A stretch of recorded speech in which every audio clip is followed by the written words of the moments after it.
नमस्कार। आज हम एक ऐसे विषय की गहराई में जा रहे हैं जो हम सबकी जिंदगी से कहीं ना कहीं जुड़ा है। परिवार के अंदर लीडरशिप और कम्युनिकेशन स्किल्स। हाँ, बिल्कुल। हमें जो सामग्रियां मिली हैं वो इस दिलचस्प विचार को सामने रखती हैं कि भाई लीडरशिप सिर्फ दफ्तरों या बड़ी संस्थाओं तक ही सीमित नहीं है। सही बात है। इसकी शुरुआत और कह सकते हैं असली प्रयोगशाला तो हमारा अपना घर है। ये एक बहुत अहम नजरिया है। मतलब आज हमारा मकसद भी यही समझना है कि परिवार का हर सदस्य, चाहे वो किसी भी उम्र का हो या कोई भी भूमिका निभा रहा हो, वो कैसे एक लीडर बन सकता है और कैसे बेहतर बातचीत, मतलब एक दूसरे से जुड़ने का सही तरीका, परिवार को सिर्फ लोगों का झुंड नहीं बल्कि एक मजबूत और सपोर्टिव टीम बना सकता है। हाँ, और इसमें हम पारंपरिक भारतीय पारिवारिक ढांचों और जो आजकल की सोच है उसके मेल पर भी बात करेंगे, है ना? हाँ हाँ, जरूर। और इन सामग्रियों में एक मुख्य बात जो उभर कर आ रही है वो ये कि पारिवारिक नेतृत्व का मतलब सिर्फ अधिकार जताना या फैसले थोपना नहीं है। बिल्कुल नहीं। इसका असली मतलब है परिवार की भलाई के लिए, सबकी भलाई के लिए जिम्मेदारी लेना, एक अच्छा माहौल बनाना और जो अलग अलग पीढ़ियां हैं घर में उनके बीच एक समझ का पुल बनाना, और जब फैसले हों तो उसमें सब लोग रचनात्मक रूप से हिस्सा लें। बिल्कुल, सिर्फ एक व्यक्ति का निर्णय ना हो। और इसी विचार को और साफ करने के लिए सामग्री में एक काल्पनिक शर्मा परिवार का जिक्र है। अच्छा। उनकी कहानी एक आम लेकिन बड़ी जरूरी सी सिचुएशन से शुरू होती है। परिवार के मुखिया यानी पिता, उनको अचानक कुछ समय के लिए शहर से बाहर जाना पड़ता है। तो इससे घर में एक खालीपन सा आ जाता है, एक कंफ्यूजन की स्थिति बन जाती है, क्योंकि अब तक सारे बड़े फैसले वही लेते आए थे। हाँ, ये तो कई घरों में होता होगा, मतलब एक ही व्यक्ति पर निर्भरता। एग्जैक्टली। और यहीं से कहानी दिलचस्प मोड़ लेती है।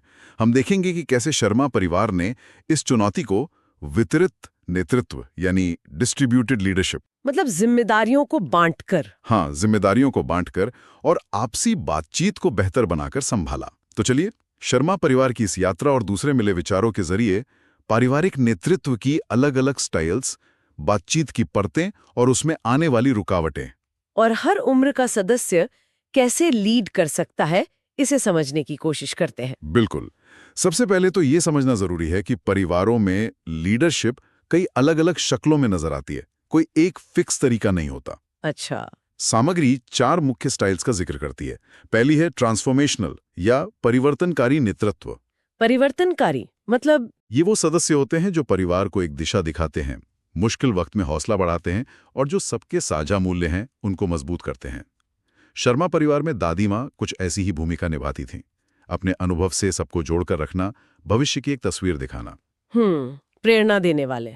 दूसरी शैली है सर्वेंट या सेवा भाव नेतृत्व। हाँ, सर्वेंट लीडरशिप। ऐसे सदस्य दूसरों की जरूरतों को आगे रखते हैं, बहुत सहानुभूति दिखाते हैं और अक्सर पर्दे के पीछे रहकर परिवार की देखभाल करते हैं। अच्छा। शर्मा आंटी का शुरुआती अंदाज कुछ ऐसे ही था, सबकी सेवा में लगी रहती थी। हालांकि इसमें यह भी ध्यान रखना जरूरी है कि सेवा भाव के साथ साथ अपनी देखभाल भी उतनी ही जरूरी है, नहीं तो बर्नआउट हो सकता है। सही बात है। तीसरा है डेमोक्रेटिक या लोकतांत्रिक नेतृत्व। ये तो नाम से ही जाहिर है। हाँ, ये स्टाइल सबकी भागीदारी को बढ़ावा देती है, बातचीत, विचारों का आदान प्रदान, इसको महत्व देती है और कोशिश करती है कि फैसले सबकी सहमति से लिए जाएं। शर्मा जी जब घर पर होते थे तो वो अक्सर इसी तरह सबको अपनी बात कहने का मौका देते थे, ऐसा लिखा है।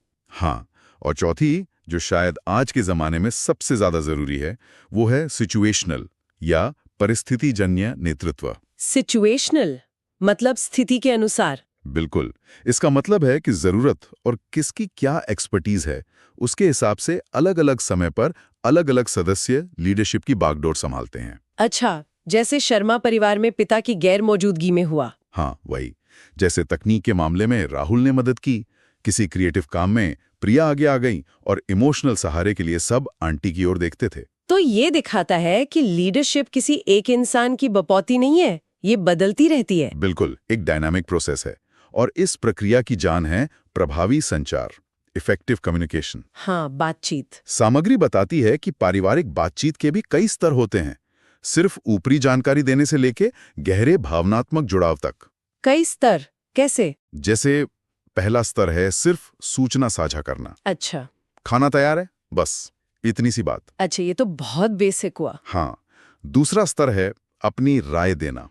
मुझे लगता है ये वाला ऑप्शन बेहतर है। तीसरा है अपनी भावनाएं बताना। मैं थोड़ा परेशान महसूस कर रहा हूं। चौथा स्तर और गहरा है, अपनी कमजोरियों या असुरक्षाएं साझा करना। मुझे डर है कि शायद मैं ये ठीक से नहीं कर पाऊंगा। ये तो मुश्किल होता होगा कहना। होता है।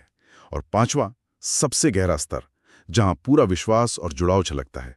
आपके होने से मुझे हिम्मत मिलती है। वाह। शर्मा परिवार के अनुभव से ये सामने आया कि संकट से पहले उनकी बातचीत ज्यादातर पहले या दूसरे स्तर तक ही सीमित थी। अच्छा, मतलब ऊपर ऊपर की बात। हाँ, लेकिन जब उन्होंने हर लेवल पर खुलकर बात करने की कोशिश की तो उनके आपसी रिश्ते और समझ ज्यादा मजबूत हुए। लेकिन ये हमेशा आसान नहीं होता, खासकर हमारे यहाँ भारतीय परिवारों में। सामग्री कुछ आम कम्युनिकेशन बैरियर्स मतलब रुकावटों की ओर भी इशारा करती है।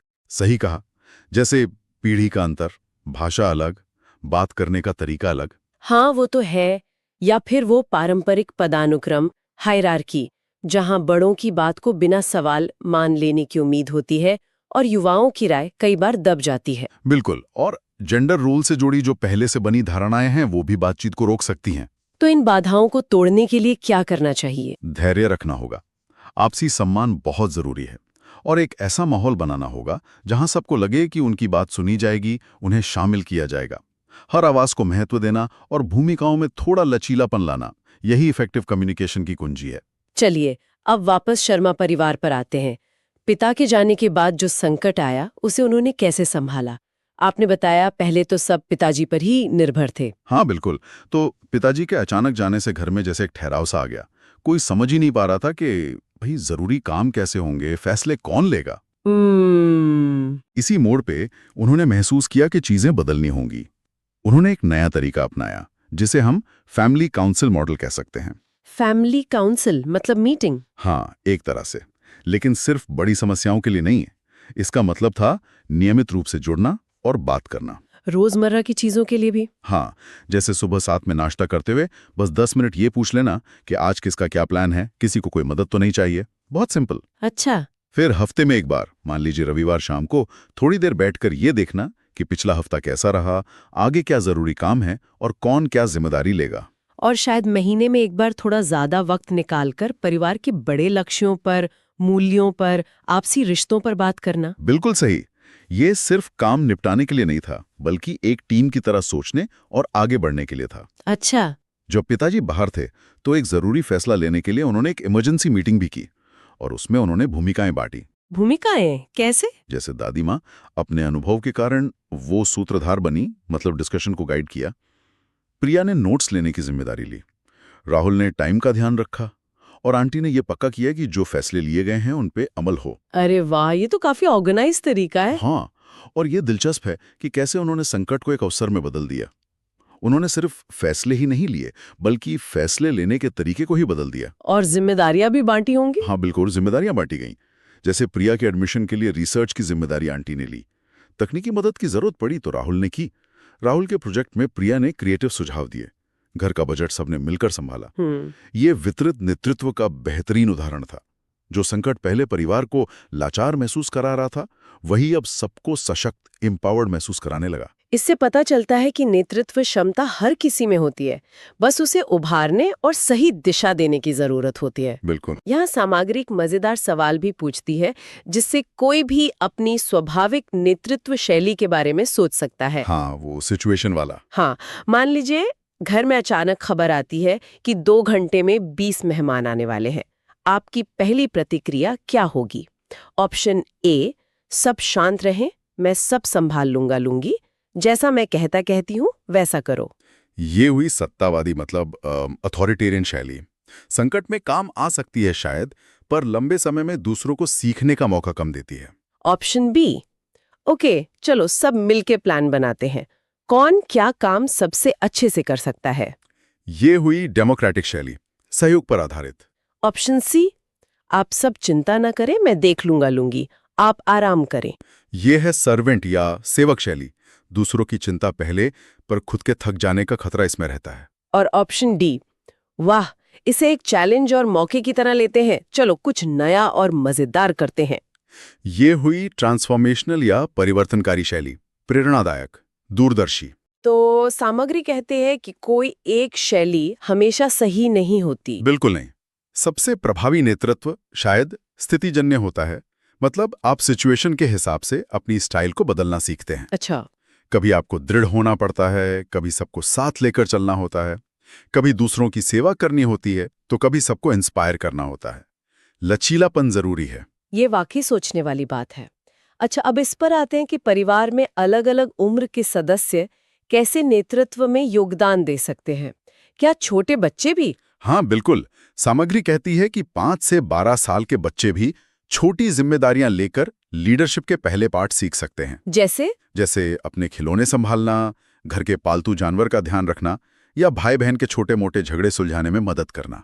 शर्मा परिवार में छोटी प्रिया गेम नाइट ऑर्गेनाइज करती थी। अच्छा। इससे उनमें जिम्मेदारी, बातचीत और दूसरों की फीलिंग समझने जैसे गुण आते हैं। और किशोर मतलब टीनेजर्स 13 to 18 इयर्स, उनकी क्या भूमिका हो सकती है? किशोर तो उभरते हुए लीडर हैं। वो परिवार के टेक्नोलॉजी एक्सपर्ट बन सकते हैं। हाँ, ये तो होता ही है आजकल। पारिवारिक कार्यक्रमों के आयोजन में मदद कर सकते हैं, या जैसे अपने करियर विकल्पों पर रिसर्च करके परिवार के साथ शेयर कर सकते हैं। शर्मा परिवार में राहुल टेक सपोर्ट देखता था। इससे वो प्लानिंग सीखते हैं, अपनी बात रखना सीखते हैं, बातचीत करना सीखते हैं। और वयस्क सदस्य 25-50 साल, वो तो खैर स्वाभाविक रूप से नेतृत्व की भूमिका में होते ही हैं। हाँ, वो अक्सर फाइनेंशियल प्लानिंग, बड़े फैसले लेना, छोटे सदस्यों को गाइड करना, ऐसी अहम जिम्मेदारियां निभाते हैं। लेकिन उनके लिए भी अपने स्किल्स को निखारना जरूरी है। जैसे रणनीतिक सोच विकसित करना या सिर्फ आदेश देने के बजाय मेंटरिंग और सलाह देना सीखना। शर्मा जी और आंटी ने पिताजी की गैर मौजूदगी में यही बदलाव अपनाया था। और बुजुर्ग सदस्य 50+, पारंपरिक सोच तो उन्हें मुखिया मानती है, लेकिन आजकल के संदर्भ में उनकी क्या भूमिका है? देखिए, वो ज्ञान के नेता या विजडम लीडर्स बन सकते हैं। उनका काम अब शायद सिर्फ हुक्म चलाना नहीं, बल्कि अपना अनुभव बांटना, परिवार के मूल्यों को सहेजना, मुश्किल समय में इमोशनल स्टेबिलिटी देना और एक सलाहकार की भूमिका निभाना है। वो पीढ़ियों के बीच एक पुल का काम कर सकते हैं, जैसा शर्मा परिवार में दादी माँ ने किया। तो ये तो साफ है कि हर उम्र का सदस्य परिवार की बेहतरी में अपना योगदान दे सकता है। कोई छोटा या बड़ा नहीं है इस मामले में। बिल्कुल। अब कुछ ऐसे प्रैक्टिकल स्किल्स देखते हैं जो पारिवारिक नेतृत्व को और असरदार बना सकते हैं। सामग्री एक टूल किट की तरह कुछ तरीके सुझाती है। पहला है एक्टिव लिसनिंग, मतलब ध्यान से सुनना। बिल्कुल, सिर्फ सुनना नहीं बल्कि समझना। इसके लिए एक अच्छी तकनीक है सोलर। ये क्या है? ये एक एक्रोनिम है। S मतलब स्क्वायर शोल्डर्स, बात करते समय कंधे सीधे रखें। O मतलब ओपन पोस्चर, हाथ बांधकर या क्रॉस करके न बैठे। L मतलब लीन इन, सुनते हुए थोड़ा सा आगे झुकें। E मतलब आई कांटेक्ट, नजर मिलाकर बात सुने। और R मतलब रिलैक्स, शांत रहें, तनाव में न दिखें। अरे वाह, ये तो बॉडी लैंग्वेज के टिप्स है। हाँ, ये दिखाता है कि आप सामने वाले की बात को वाकई महत्व दे रहे हैं, सिर्फ सुन नहीं। बहुत बढ़िया। दूसरा स्किल है प्रभावी निर्णय लेना, इफेक्टिव डिसीजन मेकिंग। इसके लिए डिसाइड मॉडल का जिक्र है। हाँ, डिसाइड, डिफाइन, पहले समस्या को साफ साफ समझें। E एक्सप्लोर, जितने संभव हों विकल्प तलाशें। C कंसिडर, हर विकल्प के क्या परिणाम हो सकते हैं उन पर सोचें। I आइडेंटिफाई, आपके परिवार के मूल्य क्या हैं उन्हें पहचानें। D डिसाइड, अब फैसला लें। और E इवैल्यूएट, बाद में देखेंगे फैसले का नतीजा क्या रहा, उससे सीखें। ये तो काफी सिस्टमैटिक तरीका है, किसी भी पारिवारिक फैसले में काम आ सकता है, छोटे या बड़े, किसी में भी। और तीसरा महत्वपूर्ण स्किल है संघर्ष समाधान, कॉन्फ्लिक्ट रेजोल्यूशन। अक्सर परिवारों में मतभेद हो जाते हैं। हाँ, वो तो होते ही है। इसके लिए विन विन अप्रोच सुझाया गया है। मतलब ऐसा हल निकालना जिसमें दोनों पक्षों को लगे कि हाँ, उनकी बात सुनी गई और वे हारे नहीं। ये कैसे हो सकता है? इसके लिए कुछ कदम है। धैर्य रखना, रेट, असली मुद्दा क्या है उसे पहचानना, आइडेंटिफाई, सहानुभूति से बातचीत करना, नेगोशिएट, मिलकर हल खोजना, वर्क टुगेदर, समाधान को लागू करना, इम्प्लीमेंट, और फिर रिश्ते को संभालना, उसे नर्चर करना। कोशिश ये कि समस्या सुलझे और रिश्ता भी बना रहे। ये तो बहुत ही उपयोगी टूल किट है। क्या सामग्री कुछ और एडवांस्ड आइडियाज पर भी बात करती है? हाँ, थोड़ा आगे बढ़कर, जैसे सेवक नेतृत्व को सिर्फ दूसरों की बात मानना नहीं, बल्कि एक्टिवली सबकी जरूरतों को समझकर परिवार के लिए सबसे अच्छा क्या है वो फैसला लेना समझना। अच्छा। परिवर्तनकारी नेतृत्व का अभ्यास करना, मतलब परिवार को एक साझा लक्ष्य देना, कहानियों से प्रेरित करना, नए विचारों को बढ़ावा देना। और सबसे जरूरी, स्थितिजन्य नेतृत्व का लचीलापन अपनाना, ये समझना कि कब किसे आगे बढ़कर जिम्मेदारी लेनी चाहिए और कब पीछे हटकर दूसरों को मौका देना चाहिए। इन सब बातों को अमल में लाने के लिए सामग्री एक व्यवस्थित तरीके का सुझाव देती है, एक फैमिली लीडरशिप चार्टर बनाने का। हाँ, ये एक तरह का पारिवारिक संविधान जैसा हो सकता है। संविधान? हाँ, जिसमें परिवार का विजन क्या है, हमारे मूल मूल्य क्या हैं, जैसे सम्मान, खुलापन, साझा जिम्मेदारी और लीडरशिप के सिद्धांत क्या होंगे, ये सब लिखा हो। अच्छा। इसके साथ ही जिम्मेदारियों का मंथली रोटेशन हो सकता है, ताकि हर सदस्य को अलग अलग एरिया में लीडरशिप का अनुभव मिले। और समय समय पर रिव्यू मीटिंग्स हो, ताकि पता चले कि क्या काम कर रहा है और कहाँ सुधार की जरूरत है। ये तो काफी ऑर्गेनाइज्ड और सोचा समझा तरीका लगता है। क्या शर्मा परिवार ने ऐसा कुछ किया और उसके नतीजे क्या रहे? हाँ, सामग्री बताती है कि शर्मा परिवार ने जब इन सिद्धांतों को अपनाना शुरू किया तो कुछ ही महीनों में बड़े पॉजिटिव बदलाव आए। जैसे? उनके बीच बातचीत बेहतर हुई, कम्युनिकेशन गैप कम हुआ, फैसले जल्दी होने लगे क्योंकि अब प्रक्रिया साफ थी, आपसी मतभेद कम हो गए। वाह। हर सदस्य ने ज्यादा आत्मविश्वास महसूस किया और उनका पर्सनल ग्रोथ भी हुआ, क्योंकि उन्हें मौके मिल रहे थे। और दिलचस्प बात यह है कि इसका असर सिर्फ घर तक ही सीमित नहीं रहा, जैसा कि अक्सर होता है। बिल्कुल, जब परिवार में खुशी और सहयोग बढ़ा तो उनका स्ट्रेस लेवल कम हुआ, और जब पड़ोसियों ने उनमें ये बदलाव देखा तो वे भी प्रेरित हुए। अच्छा। शर्मा परिवार ने अपने अनुभव स्कूल और अपनी लोकल कम्युनिटी में भी साझा किए, जिससे और परिवारों को भी मदद मिली। उन्हें समुदाय की ओर से सम्मान भी मिला। ये दिखाता है कि एक परिवार में आया सकारात्मक बदलाव समाज पर भी असर डाल सकता है। तो इस पूरी चर्चा से जो मुख्य बातें निकल कर आ रही हैं, उन्हें अगर समेटना हो तो क्या कहेंगे? मेरे ख्याल से कुछ मुख्य संदेश ये हैं। पहला, लीडरशिप कोई कुर्सी या पद नहीं है, बल्कि प्रभाव डालने की क्षमता है, जो हर किसी में हो सकती है, बच्चा हो या बड़ा। दूसरा, परिवार में नेतृत्व अक्सर साझा होता है, डिस्ट्रीब्यूटेड होता है और स्थिति के अनुसार बदलता रहता है। कोई एक ही हमेशा लीडर नहीं होता। सही। तीसरा, खुला और बहुस्तरीय संचार, मतलब हर तरह की बातचीत ही मजबूत रिश्तों और प्रभावी नेतृत्व की नींव है। हाँ, बातचीत सबसे जरूरी है। और चौथा, जानबूझकर प्रयास करके, कुछ स्ट्रक्चर बनाकर जैसे फैमिली काउंसिल या चार्टर, और कुछ स्किल सीखकर जैसे सुनना, निर्णय लेना, संघर्ष सुलझाना, परिवार में नेतृत्व की एक पॉजिटिव संस्कृति बनाई जा सकती है। ये अपने आप नहीं होता, कोशिश करनी पड़ती है। ये सच में बहुत प्रेरणादायक है। सामग्री इस बात पर बहुत जोर देती है कि जब परिवार के सदस्य घर पर नेतृत्व कौशल सीखते हैं और उनका अभ्यास करते हैं, तो ये सिर्फ घर के माहौल को ही बेहतर नहीं बनाता। नहीं, बिल्कुल नहीं। इससे उनका आत्मविश्वास बढ़ता है, उनके रिश्ते गहरे होते हैं, वो समस्याओं को बेहतर ढंग से सुलझा पाते हैं और समाज में भी एक सकारात्मक योगदान देने के लिए तैयार होते हैं। बिल्कुल, ये सिर्फ एक घर चलाने का तरीका नहीं है, बल्कि एक ऐसी विरासत, एक ऐसी लेगेसी बनाने का तरीका है जो आने वाली पीढ़ियों को भी प्रेरित और सशक्त करती है। तो शायद अंत में सोचने के लिए सवाल यही है कि हमारे अपने परिवार में नेतृत्व के छोटे छोटे कदम, बातचीत में लाए गए छोटे छोटे बदलाव मिलकर कितना बड़ा और स्थायी सकारात्मक परिवर्तन ला सकते हैं। हाँ, ये सोचने वाली बात है सबके लिए।